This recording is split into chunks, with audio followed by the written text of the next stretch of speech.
Glove. I'm a CEO and a founder of Blue Diamond Tactical Solutions. Right here with me is my dear friend Carl. He is very effective jiu-jitsu practitioner. He's been a black belt for how many years? Almost 6. 6 years. And I've been training with Carl on not just a personal jiu-jitsu level, but jiu-jitsu for law enforcement, jiu-jitsu self-defense for private public for several years now. Mm-hmm. So now we were tasked with a very interesting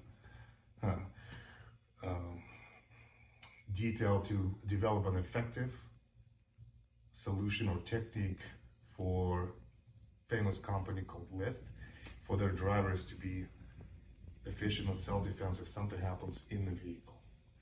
One of the things that we advocate all the time, if there is any opportunity to avoid a physical confrontation, disengage, de-escalate, leave the area, even if it's going to cost you some property, even if it's going to cost you your car, or it's going to cost you your phone, it's not worth it. If you can avoid physical confrontation, please do. There are several de-escalation techniques you can use. It's for different training. We do de-escalation based on emotional intelligence and interpersonal communication. But here is the training that everything failed. The physical confrontation is imminent. It's unavoidable. So we need to come up with a technique that is first effective, and in self-defense world, it means that it works for vast majority of people with different level of training, different level of physical fitness, and different level of emotional stability, or whatever you call it. So in confrontation in a vehicle is challenging, first of all, because it can be static, the vehicle is being parked and you're being attacked. That is one approach, or the vehicle is moving. That is, I actually did the research just to see how many incidents of a moving vehicle attacks out there. There's almost nothing, because not a lot of people are suicidal to attack a driver while the vehicle is moving. But we will address that thing too, just in case. Carl, what do you think? Yeah, it's definitely, you want to address the situation of moving and stationary, but also the angle at which a person could attack you. They could be front side passenger, they could be rear side. You could have multiple, but when you're in a conflict like that, you do not want to turn it into an actual fight inside of a confined area. Right. That many things can go wrong.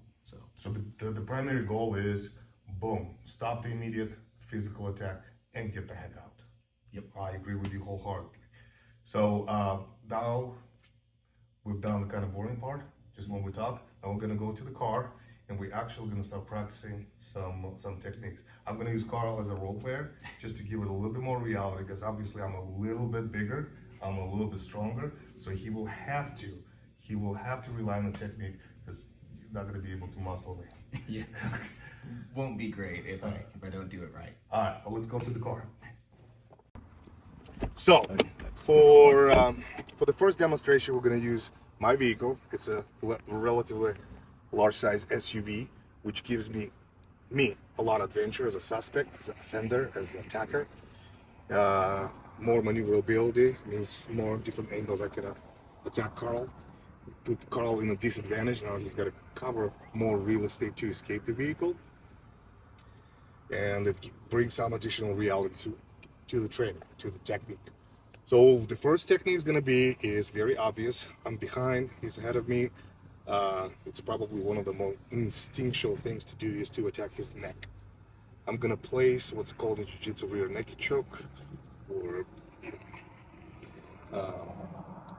carotid restraint in law enforcement world. That's what it's called.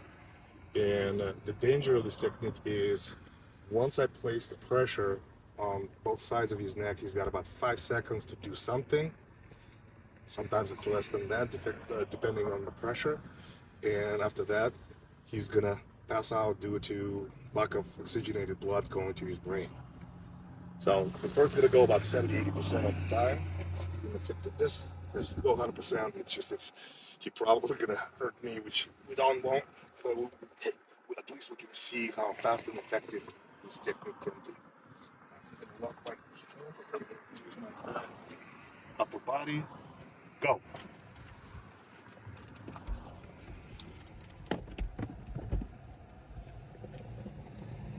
And the important thing is, I don't know if you can see it on the video, he locked my door, so I can't physically, even if I want to, I cannot follow and track it down in the parking lot. Okay, so now we're gonna break it down to the details. And in order for Carl to explain every single detail, I mean, at least initially, I will talk for him because I'm squeezing his neck pretty good, and you can see it on his face. So the first thing he does, attacks my forearms because he needs that chin in my hands. You can take it from here, Carl. Once I put my chin down here, I'm going to be looking to this to release my seatbelt. Once I release it, because I'm going to need it to escape, I'm going to shrug my shoulders up and sink down like this. I don't mind it glancing off my face. It's not a big deal. I open up the door and I exit.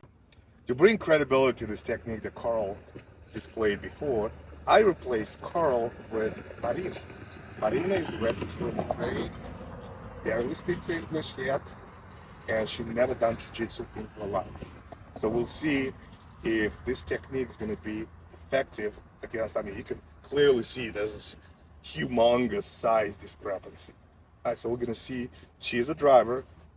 What's going to happen if the guy my size decided to attack Marina, who never done this technique before.